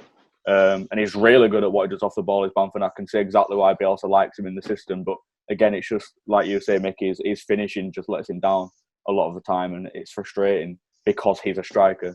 But I'd throw the bucket 100%. I thought he was older than that, to be honest. But, I thought he was a few years on. 30. Yeah, but that goes to show that he's made an impact as a youngster. And how many did Wood get for us? He's shown a bit of loyalty as well, good down. How many did Wood get for us in that season? Wood got he got 30 goals that season, didn't he? How old were he at the time? Similar. 23, 24 maybe. Really? Yeah, he'd been around. Yeah. I mean, funny. I mean, Mitrovic is younger than Bamford, isn't he? I mean, Bamford's 26, isn't he? I mean, funny, I mean, I'm more pro Bamford than a lot, But I mean, I'm pro Bamford. I stick up for him all the time. It just annoys me the amount of stick he gets, but it is frustrating. You've got to be realistic about the Premier League, though. We're jumping the gun a little bit, but he's struggling. 15 goals in the Championship, not too bad, but then. That 20 goals in the Championship can turn into 1 or 2 in the Premier League. Yeah, because I'm just thinking people like Virgil van Dijk and stuff. Oh yeah. It's a mega level leap. Yeah, I get you. Yeah. It just against teams like that is no chance unless you get. No, you look at Costa, Harrison, Bamford, and then someone in that 10 role, whoever it might be, Hernandez, could be Tyler Roberts, and then you think, have they got the quality to score goals on a regular basis against Premier League opposition? And for me, the answer's questionable. I think the only thing that we've got on our side of the Premier League is that we will be running at exposed back fours or back threes. We don't get the chance to do that in the Championship very often because teams are going to push on and will give us a little bit more space going forward. But then you need quality to finish it off, and we haven't really got it. Well, that's one amongst a few questions people sent in. I asked people to send a few questions in to wrap up. So first one is, how many seasons in the Premier League before we establish ourselves as a top 6 team? We'll keep the order going from Joe to Mickey to Popey. See, I know a lot of people, I keep saying this, and people probably laugh at me, but you just have to look at the likes of Sheffield United, etc., you know, and Wolves before that. I genuinely think we are tailor-made for Premier League football. Bielsa is tailor-made for Premier League football. Look, I would even go out on a limb. I will back it for us to get Europe next season, right? I genuinely will, right? Next season. However, I genuinely believe that Sheffield United could. If we don't, we'll consolidate and then we'll go again. I genuinely am that. I'd be more confident. No, I like the confidence, Joe. I like the confidence. What I'm trying to say is I'm more confident with a Bielsa team in the Premier League than I am in the Championship. I know that might sound mad, but I think he's ideal. Yes, because it's much less physical in the Premier League than it is in the Championship. It's much more sort of fancy football up there. Is that what you're trying to get at? There is physical sides in the Premier League. Yeah. There are physical sides in there, but it's not less games as well. Yeah, I'm with Joe. I honestly think that we could be straight into that top 6 or top 7. Definitely, I really do. Top 7, I think we could go for it because, like I say, it's been the precedent set with Wolves and then Sheffield United. It's happened in the last 2 seasons. Sheffield United have done it on really solid defensive grounds, and Wolves did it on similar to how I think Leeds will do it or could do it under Bielsa. We just need 1 or 2 in that front 4, in the in that front 3, the situational 3-3-1-3, and that top 4. We need a couple of players that have got a goal scoring pedigree, and then absolutely no reason why we couldn't go on.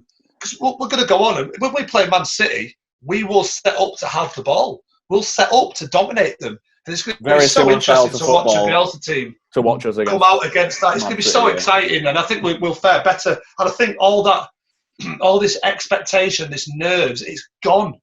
Because, you know, if we're not going to get relegated, we're just going to enjoy yourselves in the Premier League. We've been waiting for so long. And I think we start again in our history. We've started again in our history under Bielsa anyway. If we can go up into the Premier League. Although I do worry without Bielsa, that squad is not good enough. So, you know. Yeah. I think my concern would be, if he's here and he goes up and Leeds do go up, then he will make that some of the parts be better than they should be, I think, in the Premier League. I've got to be honest, I don't see them pushing on for honours, you know, quick straight away. I mean, I'd say, relatively speaking, I think there'll be an expectation within a year or so for them to do that. But I think when you go up, you have to spend a lot on the ground. There's going to be bonuses to pay. There's still some GFH stuff to sort out. You know, suddenly the money starts to disappear. You don't get it all at once, and who knows how broadcast money is going to be in 6 months' time or a year's time if we have another whatever. So I'm a bit more cautious. I don't think they'll struggle particularly. First season, if they go up, I don't think they'll struggle particularly. But I don't think we'll be in a relegation battle. I can't see it. I'd like to think not. I really would. If Bielsa's there with these lads who he's pulled through a bit, as you say, a bit like the Sheffield United where he's pulled them through. I know he's had a lot of them, well, some of them since League One, hasn't he? Is Wilder, but there's that mentality of having done it together, gone through together, and he'll stick by them.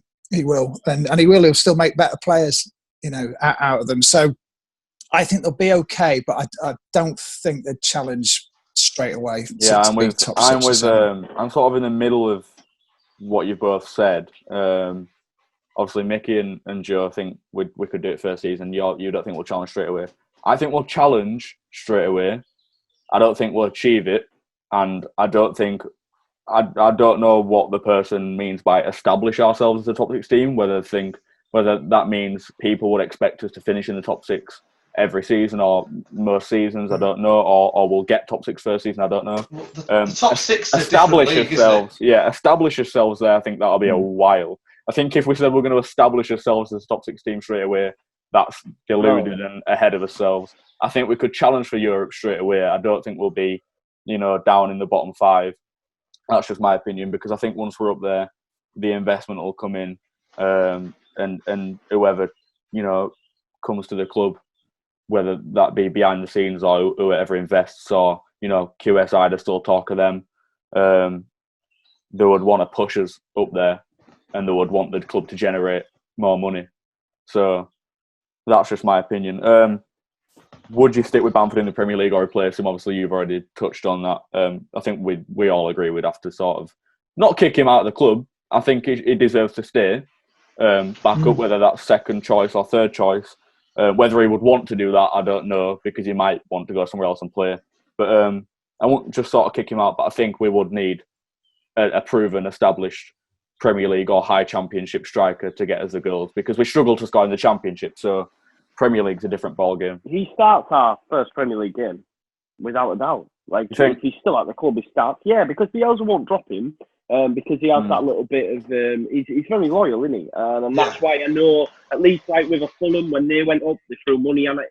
And that's why I liken us to Sheffield United and that Wilder's kept the core group together. And that's what... I've seen one of the questions come in about, will Cooper start centre-back? And I'm like, can we get over this? Because, yes, he's our captain. Of course 100%. He will in the Prem. Yeah. And so will Bamford lead the line. I think sometimes to get a... But we need someone... Not like out on a limb like JKA, will it, won't it? We need proven, so that when it doesn't go right, we've got someone who's going to come in and get us 20 goals. Do you know what I mean? Or at least close to, because with Bamford, if we're being totally honest, his biggest supporters will say he's not going to get you 20, 30 goals in the Premier League. So, you know? And I think he'd even admit that himself. You know, he's not stupid. And he's completely aware of his own mistakes. Like, he's not sort of just, you know, it's not as if it's the abuse he doesn't like. Criticism, I'm fairly sure he can take. And I think he's angry with himself a lot of the time because he knows he should be scoring chances that he has. You know, the abuse I don't think is needed a lot of the time, if any of the time. So I think that's what gets to him. But Leeds fans can be horrible. They can be, really. And really they don't help at all. I used to, you know, when I was a bit younger, I'm guilty of it myself, where I might go onto Twitter and, you know, chat a lot of shit about a player. But when you sort of get a bit, I'm not giving the whole "I've matured" speech, because I was about to say, you're so old and wise now, Lewis. So old and wise now. But when you get a bit older and it's like, hold on, what's the fucking gain of me going on Twitter and atting a player and saying you're shit, blah blah blah blah blah? Because if they see that, which a lot of them do, right? A lot of them do. The first thing they do when they get into changing rooms, I've been told a lot of the time, is go on social media and see what's being said. They can't help themselves to do it. They will see that. And what does that do for their confidence? Nothing. If you're a supporter, look up what support means. Even if they have a bad game, maybe criticise them, maybe say you could do this bit better. Don't go, you're shit, get out of club, blah, blah, blah, because that does nothing. It don't help them whatsoever. You want to support them, you want to push them, you want them to achieve the goals. So do what you can. Yeah, sometimes they must feel like they're playing at Bell End Road, you know what I mean? It's honestly, just like, it must be horrible to receive that kind of criticism and... Yeah. And it's nasty. It's actually nasty. People vent the frustrations in life out on football. You know, we channel it through football, and it gets really nasty. And exactly. And they're all human. They're human beings. Some of them are kids. Some of them are, you know, they're 18, 19, 20 years old. They're just human beings. If you say, Bamford should be scoring that, that's fine, because he knows he should be scoring that. He's not. But if you go, Bamford's fucking shit, get him out of the club, he's not. And we shouldn't, because... And if you tell him that, enough people tell him that, it does nothing for his confidence. It's awful. It just pisses me off, to be honest. Yeah. Ewan O'Kane came into BBC Leeds a couple of seasons ago, and he said that, you know, the crowd can be really, really, you know, when it's going against you, it's really tough to deal with. And I'd put him as a bit similar to Patrick Bamford, in the sense of, you know, he's probably thinks about things a little bit more than maybe an average player does, you know. He's it's quite interesting. So I think I don't think his confidence has ever waned, but I just think, the personal abuse, I think, it would definitely get to you. It must do. But he knows how important he is to this setup. He knows that, and he knows when he's done his role. Much as he knows, as you say, Lewis, when he's missed, you know, a couple of sitters, whatever, he knows that too. But overall, I still think. I mean, I thought he'd get 25 this year. He's probably capable of getting towards 18, 19, you know. Well, now, that's with a load of misses. 20 goals. He's got, you know, 5 in 9. That could happen for him. And it could end up with 20 goals and so much abuse throughout the season. It's a 20-goal season off the ball, is not bad at all. It's not a bad season, a 20-goal season. Oh, it's a great season. Yeah, and I was last year, 2 horrible knee injuries last year. Yeah, and which would have disrupted the city, and arrived, of course, you know, when he late come to back the party to a bit, didn't he? And scored, it was I was so happy for him, like so over the moon for him. Do you think Kiko Casilla will play again? What did you say? Do you think Kiko Casilla will play for Leeds again? What's that? What's that? What's Exactly. that? I know. It's a question we shouldn't be asking, if I'm honest. Kiko Casilla. Yeah.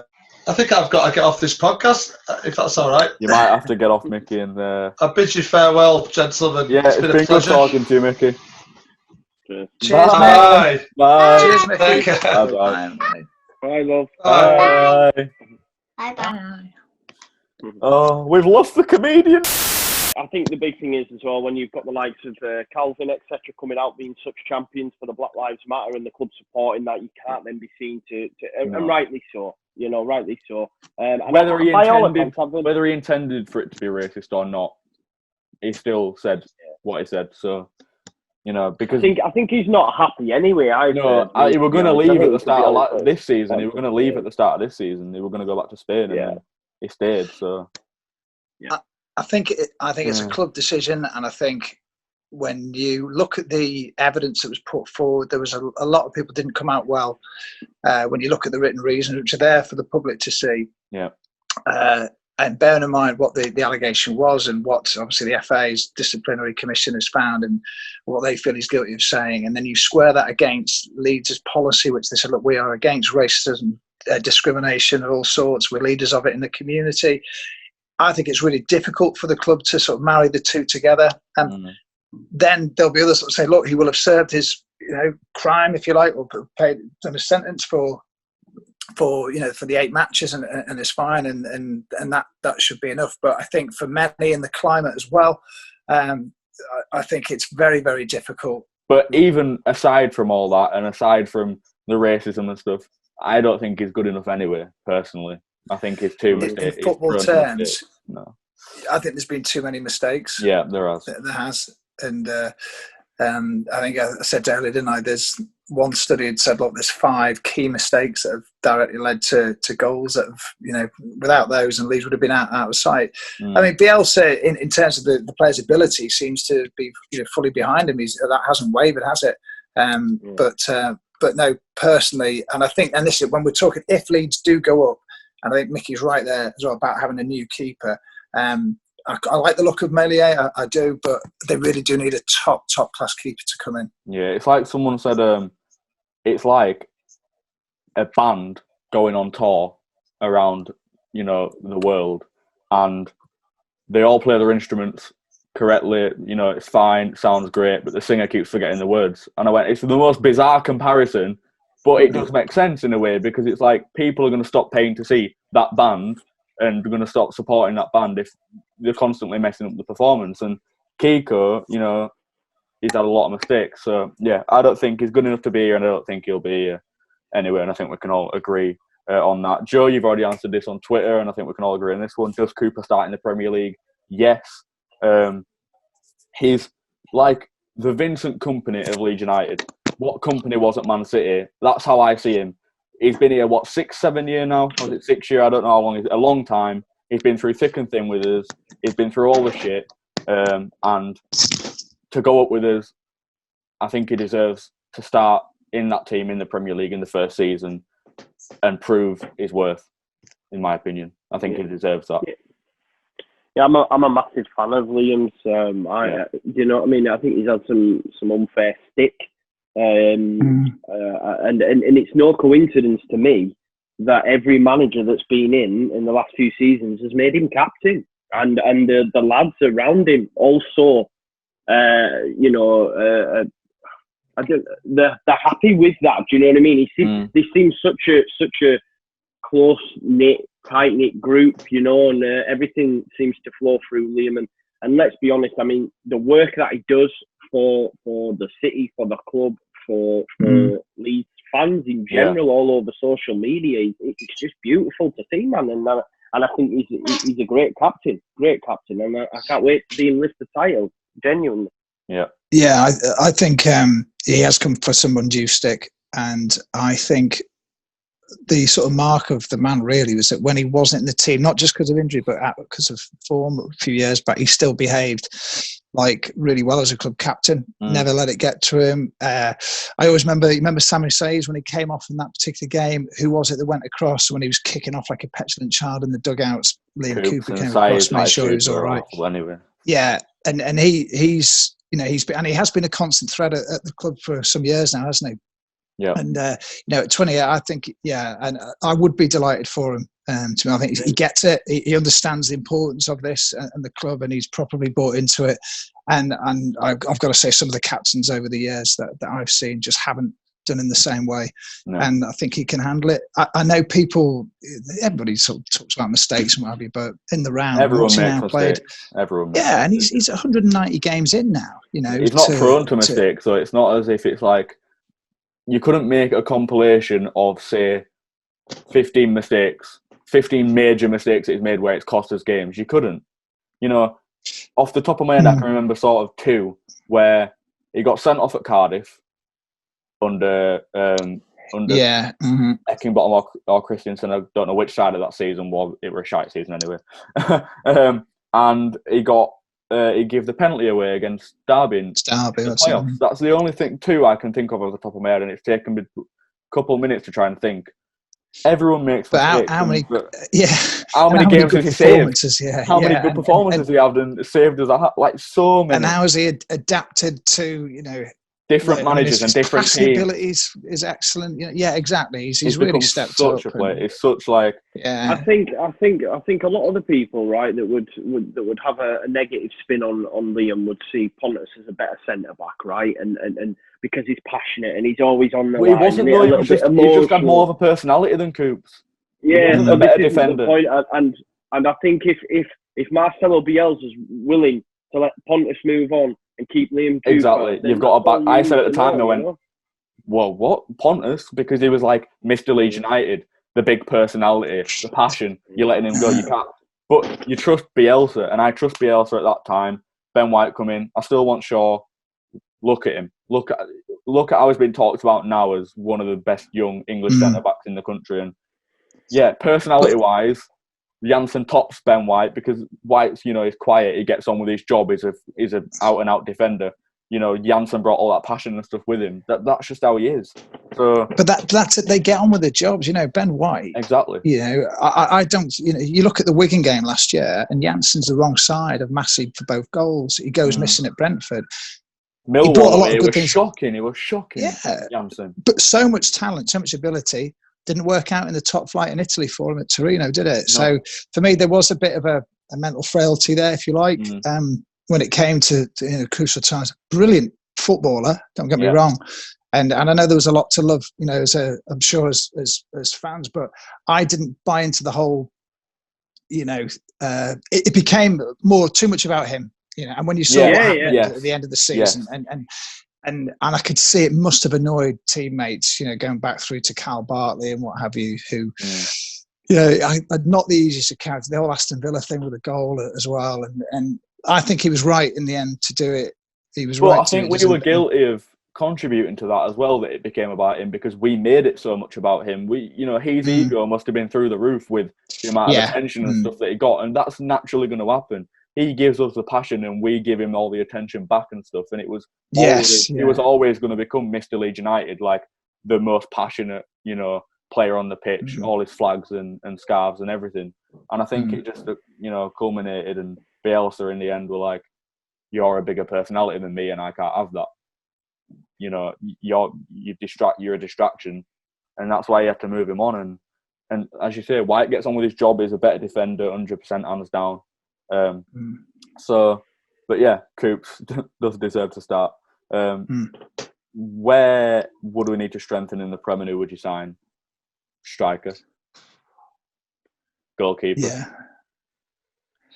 Maybe another number 10 for me. Maybe another winger. A lot really. Yeah. I don't think Costa's good enough, in my opinion. I don't think his end product is good enough. And they're committed to buying him as well, aren't they? I mean, obviously, the Augustin situation, we don't know. There's clearly been potential there in a few years ago. And, let's say, look, the German reports suggest that it's a compulsory buy if Leeds go up. Leeds have only ever said it's an option to buy, so we'll have to wait and see. But yeah, definitely a forward, definitely a goalkeeper. Look, I was chatting to some ex-players like Eddie Gray the other day as well, and they were saying, you're probably going to need 4 or 5 players. That's a lot of money. That is for Premier League quality. So, but under this coach, they won't need as many as other coaches would need. Yeah, I think you need to cover Ben White as well. I'm sort of resigned to the fact that he might not be starting with us in the Premier League next season. And if you take him out of that side, it's a massive loss. I've heard Foyth at Tottenham mentioned, maybe on loan for a season. Listen, I would love to get Ben White, but I think he's going to be looking at top level. Maybe we get Ben White back on loan from a top level club. I don't know. Yeah. But I'm sort of resigned to the fact that he might not be here, and if we were to lose him, we need to replace him massively. Striker, goalkeeper, like you say. There's a lot of work that needs to be done, but let's not rip up the core like a lot of teams do. And look at Fulham. What did they spend? Over 100 million? Yeah. And they've ended up. And then look at Sheffield United, what they've done because they've not ripped it apart. They've been there through how many years now altogether with Wilder. So that was the next question. Actually, do you think we have a chance of signing Ben White? I think we do, but it's money that talks. He's in Brighton's plans. So it's going to be difficult. But yeah, as you say, we need to replace him if we can't get hold of him permanently. Thoughts on crowd noise being played through speakers? It's better to watch on TV. I don't know how it'd sound in the ground. It might sound a bit meh. Sounds all right on the Bundesliga. Yeah, watching it on TV, I think it's a good idea. But if you're in the ground, it's not just a bit gimmicky. Will it help players? No. Will beaming fans' faces in there? Will it help? Professionally, for me, me and Noel start again on Sunday, and so from our point of view, would having a bit more atmosphere around us help? Because otherwise, you're going to hear other commentators and the benches and the players screaming and swearing at each other, aren't we? So would it help that experience from a selfish point of view? I don't know. But from a fan's point of view, I get if you're watching it. Yeah, tell you it might be nice to have a bit of atmosphere there. Yeah, watching it on TV, but then being there, I just couldn't imagine. I think it'd be a bit gimmicky. Yeah, it'd be weird. I just don't know if the value would be there. No, to maybe play matches together over speakers before the game, like try and find a fan version of that. But throughout the game, keep that going. Yeah, maybe not. Yeah. Links to to who we should sign or replace. Who from the current squad is Premier League ready? Well, I think obviously if White stayed, I think Phillips would make the step up. Possibly. He certainly doesn't look like he's burning out at 30 years of age. He's doing all right. I think. Look, quality-wise, Hernandez will still play a part. Do you think 35 because he's got the ability? Yeah, honestly, I think because he's still got the ability. I mean, he's. But I think you'd see him bit parts after that. It'd be very interesting to see who's going to make that step up. I think Harrison. Because then you are looking. Yeah, he's been excellent this year, and I think Stuart Dallas has gone to 9 out of 10 every week. Yeah, Dallas is a workhorse. That's been amazing. Like I think he's been amazing for me. Player of the season this year. Yeah, he's been superb. But I mean, but are you talking about players that will cope with it rather than say excel or grace it? That's the thing. So, I still think they'd need 3 or 4, but there's probably half a side there that would be okay in there. I'd say. I think Roberts is definitely good enough with a bit of work. I really rate Roberts. Stay fit.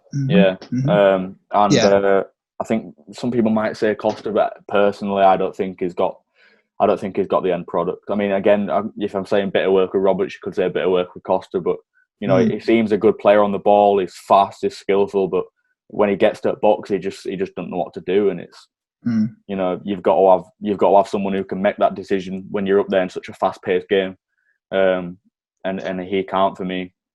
And then Ayling, I think Ayling would hold his own up there. I think he should deserve to start for me. Yeah, definitely. I love Luke Ayling. Yeah. Is he a Premier League right back? I don't know, but like you say, I think a lot of these they'll definitely start. Like there's no, you know what I mean. We know Bielsa works. Whether or not they'll be up to it, and are we looking into thinking, do we need to replace them? Let's think. But I think, I think they all deserve it. Listen, I love this group. I love this group of players. It's just brilliant to see, and how Bielsa's come in and look at some of all its parts in it. They're not fantastic. There's no one you look at apart from the odd few, and you think, wow, you could walk into any sides. If Bielsa's not here, probably not doing as well as it has. You know, we know this, but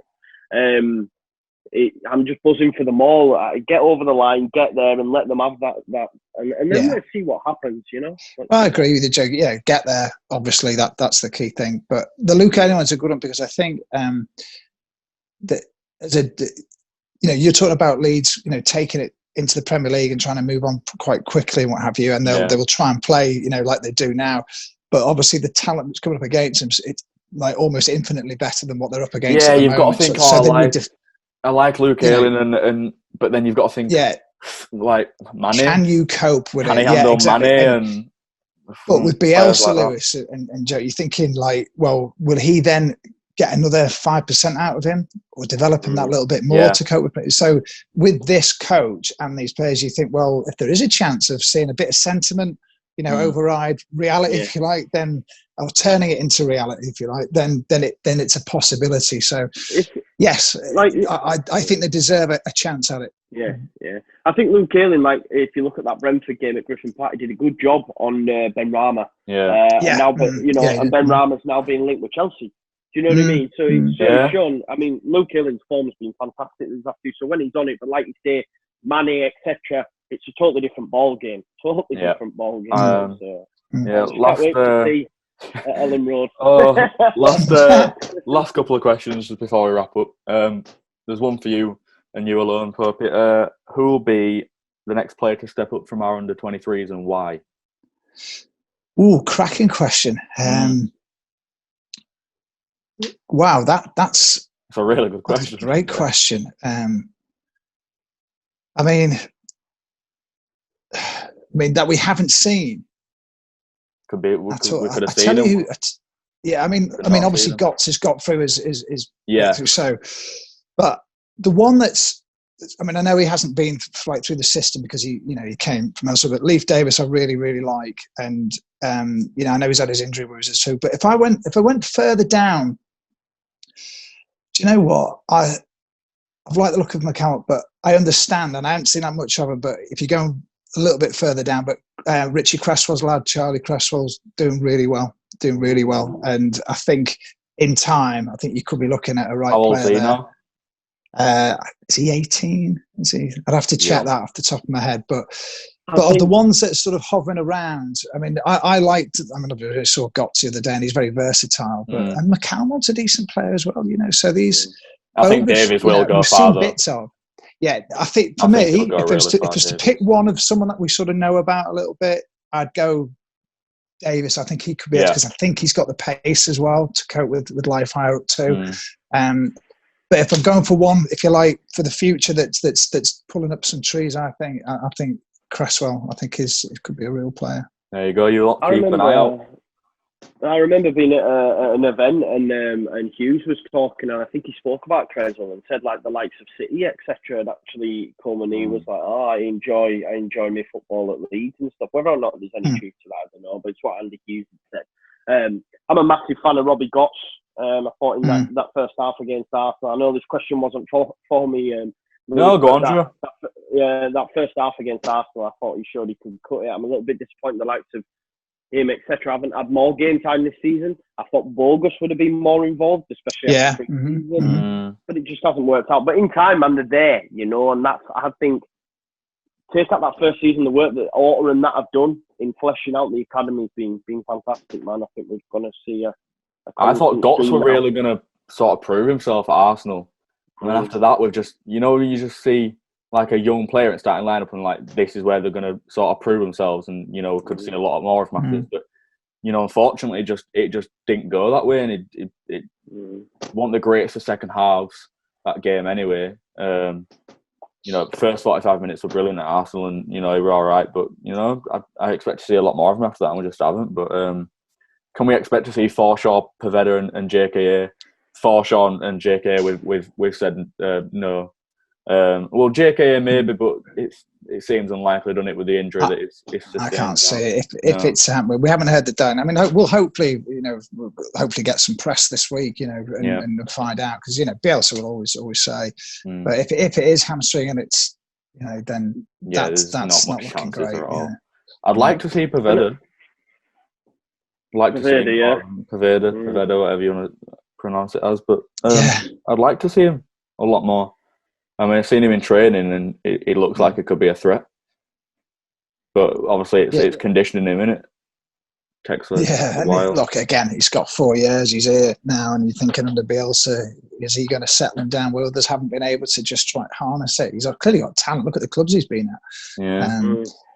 It's a weird little thing, but so when he was kicking in when he was on the bench, he looked so comfortable, just warming up, and he'd been. And I think Stuart Dallas said he fitted in straight away, didn't he, into the group when he came in.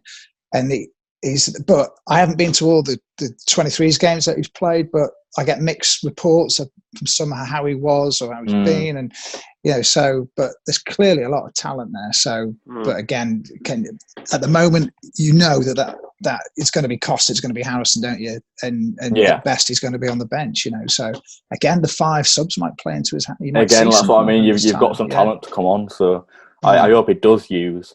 I mean, like we were saying with the 3 substitutions, he don't make. I think Micky said he don't tend to make substitutions. That's because I think sometimes he's worried that if he uses sort of 2 or 3, if we end up having an injury or whatever, then we've sold ourselves short. With 5, I think he'll be happy to make.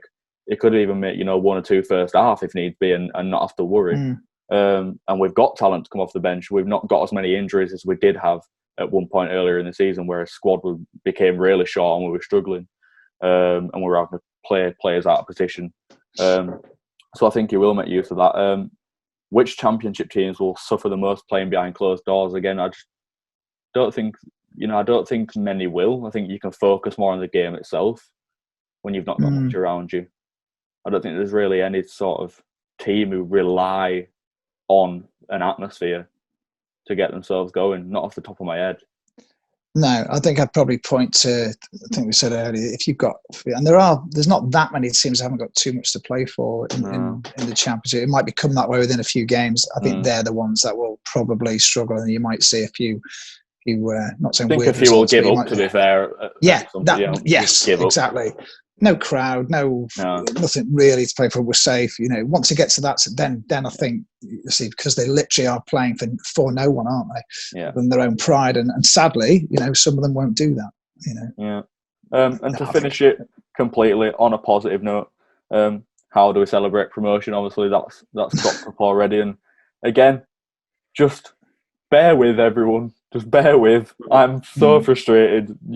Me and Joe had it pictured what we were going to do, where we were going to go and pitch, and it's not going to happen. But we will.